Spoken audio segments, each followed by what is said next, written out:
Mga kalakbay, mayong adlaw ka na tong tanan. Nay akong post sa Facebook ba, one day ago ni, kanini nga ang caption ako, ang pangarap ko ay maging isang santo. Ikabat ni 1,200 plus kabuk reaction. Unya, dana siya ni 17 kabuk share. So, unsay gibuhat sa mga alipores ug sabadista, gipost nila sa ilahang group sa Facebook niya.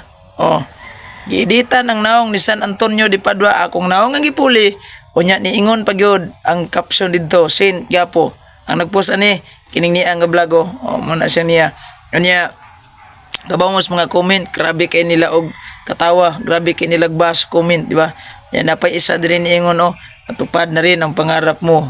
Oh, di ba? So, mo ni mga trabaho siyawa, alipuri siyawa ba? Dili ganahan ang mga alipuri siyawa nga naay usa sa mga sakop sa simbahan ni Kitokon ni Kristo nga himong santos. Nangandoy regalitang mahimong santos. Daghan na kayong nireact, daghan na kayo ang nagbash. Mauna nga bantay pag-ayo aning mga alipuri siyawa kay wala na nila ing lingaw, desperado na sa di sila kay ang ilahang mga pamutbot ato manggipang bulgar, mauna nga sa editing na lang kumapit. God bless.